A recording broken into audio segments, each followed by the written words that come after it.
Ando devagar, porque já tive pressa em leve este sorriso, porque já chorei demais. Hoje me sinto mais forte, mais feliz, quem sabe só leva a certeza de que muito pouco eu sei e nada sei. Conhecer as manhãs e as manhãs, o sabor das massas e das maçãs.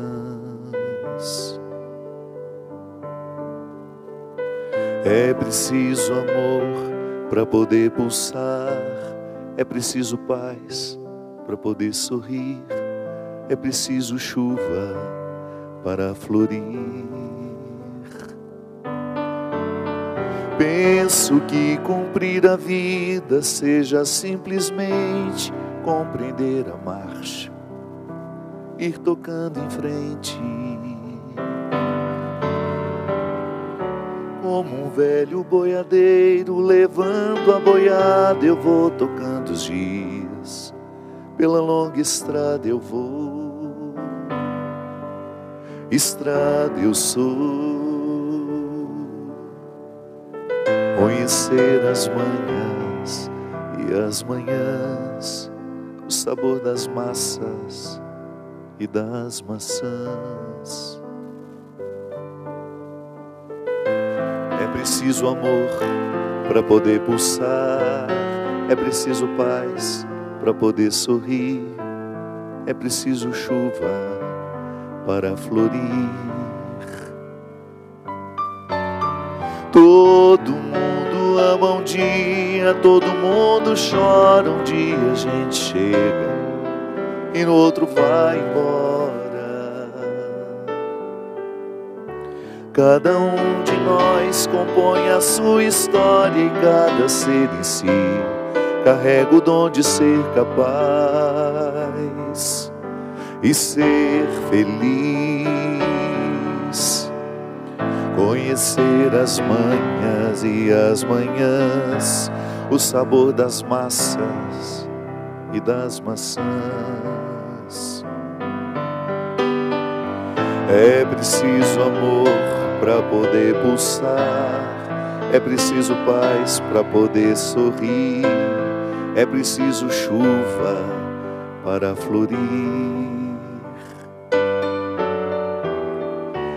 Ando devagar, porque já tive pressa em leve este sorriso, porque já chorei demais. Cada um de nós compõe a sua história e cada ser em si carrega o dom de ser capaz e ser feliz.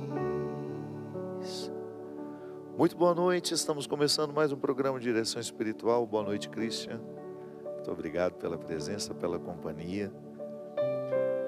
Ao longo deste mês de setembro, que é o mês da Bíblia, mês dedicado, inclusive é dedicado o mês da Bíblia, setembro, o mês da Bíblia, porque dia 30 de setembro nós celebramos São Jerônimo, que foi quem traduziu a Bíblia e nos tornou acessível. Depois da primeira tradição de São Jerônimo, ela foi sendo cada vez mais divulgada e conhecida pelo povo. Até então, a Bíblia era um livro de pouco acesso. Ao longo do mês de setembro, nós falamos muito sobre a necessidade de construir vida interior, compreendendo-a como um estado de consciência. Estar consciente, estar presente. Falamos disso no primeiro programa do mês, de como a vida exige de nós estarmos onde estamos. É uma maneira de viver bem, de viver com qualidade. E esta música que a gente acabou de cantar, ela fala muito sobre isso. O andar devagar refere-se ao estar consciente. Às vezes na pressa eu não vejo. Na pressa eu não consigo muitas vezes, perceber o que está ao meu redor. Eu me lembro que bem no início do programa de direção espiritual, lá nos idos de 2006, 2007, nós demos um exemplo que depois repercutiu muito, que foi quando Van Gogh, o grande pintor, recebeu um amigo, também pintor, que ele admirava muito. Então ele estava, inclusive no filme dele, mostra esse encontro, aquela expectativa enorme pelo amigo que ia chegar, a necessidade que ele tinha de compartilhar as últimas pinturas, a maneira como ele estava pintando. E por ser um artista que ele admirava muito, claro, existia uma expectativa. Será que ele vai gostar do que eu estou fazendo? É natural que seja assim. Quando nós admiramos muito uma pessoa que faz a mesma coisa que nós, e nós mostramos as nossas novidades, é claro que a gente tem uma expectativa de como o outro vai nos acolher na nossa novidade. E o amigo de Van Gogh, quando viu as pinturas, sem fazer ali uma apreciação mais demorada, disse assim: Van Gogh, você pinta depressa demais. E aquilo, claro, impactou negativamente Van Gogh. E diante do desconcerto da resposta do amigo, da avaliação do amigo, ele respondeu de maneira muito sábia: não sou eu que pinto depressa, é você que olha depressa demais. Não é uma lição de vida isso? Eu me lembro que quando eu contei essa história, isso repercutiu muito, deu muito pano para manga, falamos muito sobre isso várias vezes no programa. Sim, o nosso olhar muitas vezes é apressado. Às vezes eu olho o outro com muita pressa e tiro conclusões apressadas sobre o outro. É assim que nasce o preconceito. Conceito é uma coisa, o pré é outra. Quando eu tenho um conceito de alguém, significa que eu olhei, avaliei, compreendi. Quando eu tenho um preconceito, significa que eu vi um pouco, não vi tudo, mas já acho ter um conceito. Não, eu só chego ao conceito depois de ter quebrado o pré. Depois que eu entrei na sala da vida do outro. Entender, né, é isso, é eu entrar na tenda com o outro. Se eu quero entender o que você está me dizendo, eu preciso parar, prestar atenção em você. Inclusive ouvir aquilo que você está me dizendo sem dizer. Não é sem motivo que na psicanálise, na psicologia, o bom terapeuta é aquele que escuta silêncios. Os especialistas dizem isso, que nós nos revelamos mais naquilo que ocultamos do que naquilo que dizemos. Então, o bom terapeuta é aquele que tem a astúcia de perceber as pausas que revelam-nos. O bom terapeuta, ele sabe decodificar o silêncio do outro, que às vezes é justamente o meu silêncio que me revela, porque no meu silêncio está o medo de dizer, está o medo de contar aquilo que tanto me incomoda. Então tem gente que vai à terapia e fica rodeando o problema porque tem medo de chegar ao problema.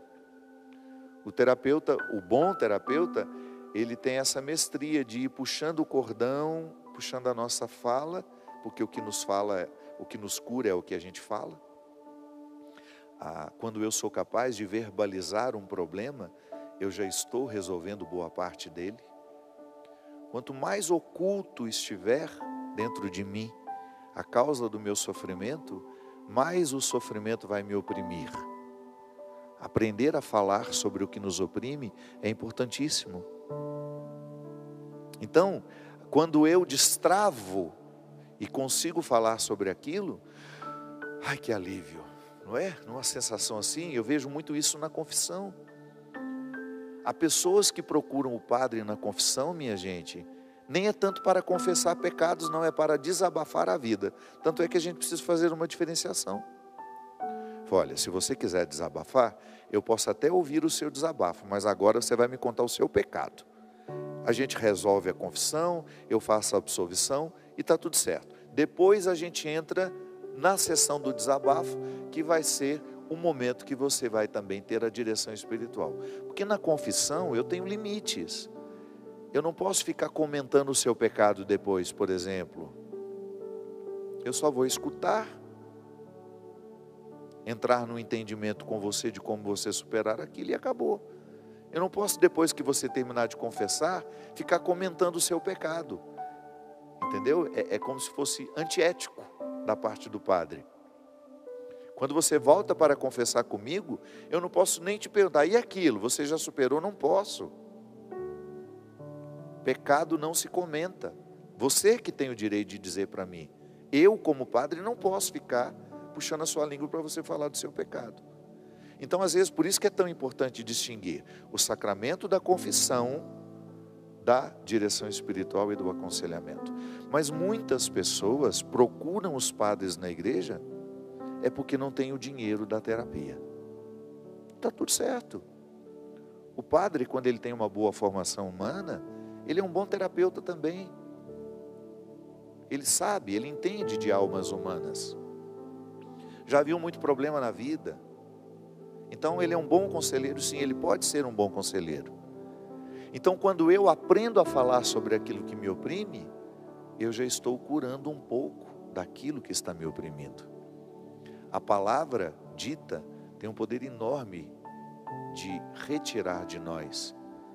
Então o processo da vida ele pode ser terapêutico. Eu posso viver diariamente as minhas terapias e ir alcançando cada vez mais um bem-estar. Agora, eu preciso estar consciente. E na pressa, eu não enxergo. Às vezes eu não enxergo o outro, eu não enxergo a mim. Lembro que na semana passada, nós falávamos da distinção entre o cansaço e a insatisfação. Às vezes a pessoa não está cansada, ela está insatisfeita com a vida que ela está levando. Férias resolvem o cansaço. Férias não resolvem a insatisfação. O que resolve a insatisfação é a mudança de rumo, é a tomada de decisão. E nesta música, tem uma estrofezinha que os compositores foram muito inteligentes e muito sensíveis, que é conhecer as manhas e as manhãs. Veja que são duas palavras muito parecidas, só tem um acentozinho. É como se ele quisesse dizer, a gente precisa aprender a distinguir as coisas. A distinção é fundamental. O saber distinguir o cansaço da insatisfação, por exemplo. Mas na pressa a gente não distingue nada. O que muitas vezes infelicita uma pessoa é a pressa com que ela vive. Na pressa você não percebe o valor das coisas. Na pressa você não sente nem o sabor do que você está comendo. Os especialistas dizem que a gente tem que mastigar quantas vezes? Cada colherada? 50 vezes, Everson? Olha isso. Tem gente que dá um tombo na comida e já engoliu. Ansiedade. Você sabia que quando você come demoradamente, quando você mastiga demoradamente cada porção de alimento, o seu cérebro tem mais tempo para processar a saciedade.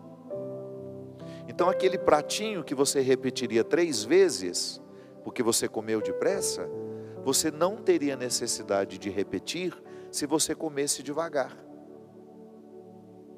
Porque comendo devagar, o seu cérebro entende de que o organismo já recebeu o alimento necessário para a saciedade. Por isso que obesidade está muitas vezes associado aos processos de ansiedade. A pessoa come depressa demais. Não dá tempo ao cérebro de identificar que já teve alimento suficiente para saciar o corpo. ele vai pedir mais. Então ele não joga a informação de que o corpo já está saciado. Experimente comer mais devagar. Você vai sentir melhor o sabor dos alimentos e você vai ter menos necessidade de quantidade. Eu vejo direitinho, às vezes nós estamos na estrada e passamos um longo período sem comer. Quando a gente desce e a gente encontra um restaurante que tem self-service, por exemplo, você tem vontade de sair dali com 4, 5 pratos montados. Não é assim? Quem está fazendo aquele prato é a sua fome. Quem está fazendo aquele prato é a sua ansiedade. Se você tivesse a calma de fazer um prato menor, comer devagar, você não teria necessidade de comer tanto. Então, quando eu opto por viver mais tranquilamente, eu tenho um favorecimento de todo o meu quadro, espiritual, mental e físico. Eu não tenho crescimento de vida espiritual na pressa, eu preciso parar, eu preciso me recolher. Falamos disso o mês inteiro. A vida interior é uma construção. Ela não vem da noite para o dia. E eu tenho alguns instrumentos que constroem a vida espiritual: a oração, o jejum, a reflexão. E isso só é possível na pausa. Eu quero ter tudo isso, mas eu quero continuar vivendo com pressa. Não vai dar certo. Eu quero saber distinguir o cansaço da insatisfação. Na pressa você não vai, você tem que se ouvir. Se você não tiver o hábito de se ouvir, você não saberá viver as distinções necessárias para o seu bem-estar acontecer. Em outro ponto, com pressa você não será capaz de conhecer ninguém. Você vai viver movida pelo preconceito, movido pelo preconceito. Por quê? Você não tem disposição de olhar para as pessoas, você não tem disposição de entrar nos avessos das histórias. Às vezes a gente não tem disposição de ler um livro até o fim. Aliás, essa geração agora ainda é pior que a nossa, porque eu ainda sou a geração que leu e leio. Eu tenho o hábito de ter sempre um livro comigo, mas na minha geração já tinha o hábito do resumo. Quantas pessoas que eu vi, quantos colegas meus, os livros que eram exigidos no colégio. Tem que ler, porque na aula de literatura você vai fazer uma prova sobre aquele livro, ou o vestibular, eu não sei se ainda é assim, o vestibular dizia, né, quando você se inscrevia numa universidade para fazer o vestibular, você recebia a lista dos livros que você deveria ler, porque eles seriam cobrados lá. Eu não sei o que se exige hoje. E tem gente que lia o resumo. Agora, engraçado, né? O resumo, ele não vai me dar a satisfação da história por completo. Eu quero a história inteira. Porque é o processo da construção da história que gera a satisfação. Ler é uma satisfação. Deveria ser para todos nós, porque é um elemento humano, importantíssimo para o processo formativo intelectual. Quem não gosta de ler vai ter dificuldade de falar. Quem não gosta de ler vai ter dificuldade de escrever. E não é sem motivo que a linguagem hoje está cada vez mais pobre. O vocabulário dos nossos jovens é paupérrimo. Muitas palavras estão caindo no total desconhecimento, porque elas não são usadas. A língua, gente, é um organismo vivo. Se nós não falamos, a gente esquece. Se nós não falamos determinadas palavras, elas vão morrer, porque ninguém mais vai saber o significado delas.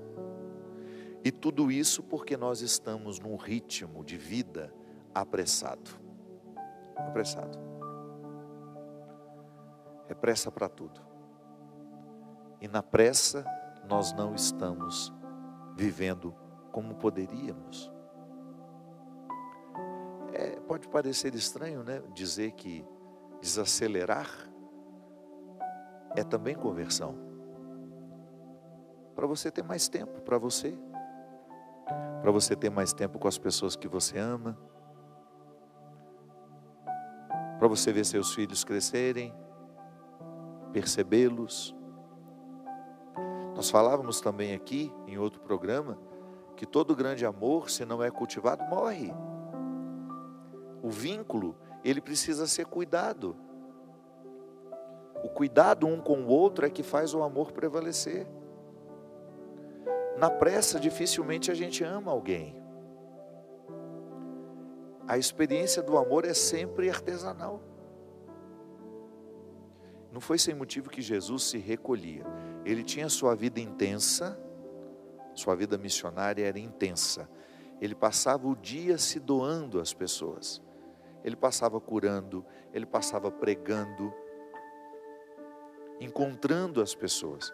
Mas chegava um momento que ele fazia o quê? Se recolhia. E pedia aos discípulos que fizessem o mesmo. Porque ele sabia que aquele recolhimento era importantíssimo para que no outro dia eles tivessem condições de continuar oferecendo às pessoas o que eles deveriam oferecer. A reposição é tão importante quanto o trabalho. Hoje nós estamos dormindo tão mal, por quê? Porque a ansiedade não nos deixa dormir. Nós levamos nossos aparelhos para a cama. Eles nos estimulam, eles têm uma luz que cientificamente é comprovada que prejudica o sono. Então nós estamos todos desregulados. E nunca vi tanta gente precisando de medicação para ansiedade como nos dias de hoje. E é claro que a medicação, ela tem que ser usada em muitos casos. Mas nós também sabemos que muita gente, porque não quer lidar consigo, vai direto para a medicação. Antes de tomar a medicação, tente modificar seus hábitos. Tente desacelerar. Não é que você vai parar de trabalhar, não é que você vai deixar de produzir, não é nada disso. É você incluir na sua rotina o que Jesus tinha o hábito de fazer com os amigos dele. Recolha-se, olhe para dentro de si. Mesmo que se você não olha para dentro de você, não haverá oportunidade de encontrar o Deus que habita o seu coração. Toda vez que eu presto atenção em mim, eu estou tendo a oportunidade de encontrar a presença de Deus em mim. É assim que funciona. Senão você vai conviver sem saber que tem uma força extraordinária. Ela está dentro de você. Mas você não chegará ao conhecimento dela se não houver a pausa, se não houver um momento em que você vai se dedicar a conhecer essa força. Da mesma forma como você precisa se dedicar para aprender uma língua, da mesma forma como você vai precisar se dedicar para aprender a fazer alguma coisa, você precisa aprender a conviver com você. Para você ter menos necessidade de procurar nos outros aquilo que só você pode se oferecer. Aí o processo terapêutico que você vai fazer, e é bom que faça, todos nós precisamos de terapia. O processo terapêutico que você vai fazer é apenas um elemento a mais no seu processo de autoconhecimento. Que às vezes a única forma que a pessoa tem de chegar em si, de ficar em si, é procurando um terapeuta. Isso está errado. Eu tenho que ter no meu dia a dia o hábito de entrar dentro de mim, de me ouvir, de saber o que eu preciso me dizer.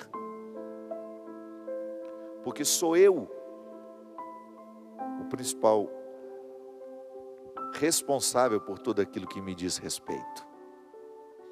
Então lá na terapia, O meu terapeuta vai funcionar como um auxílio ao meu autoconhecimento.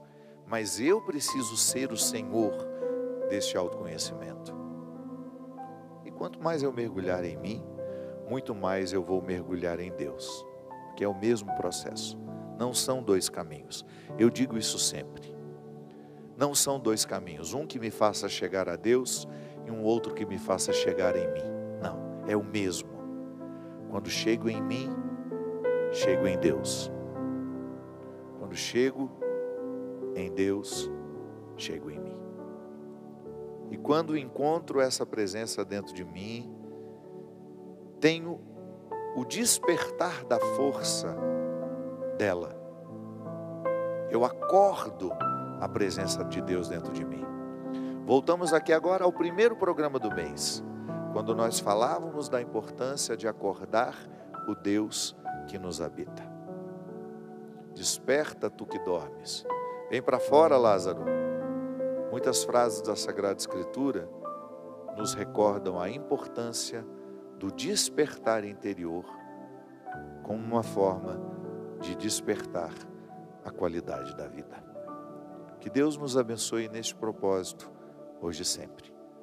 Derrame Ele sobre você, sobre a sua vida, sobre a sua família, a bênção e a proteção. Ele que é Pai, Filho e Espírito Santo. Amém. Até a semana que vem, se Deus quiser.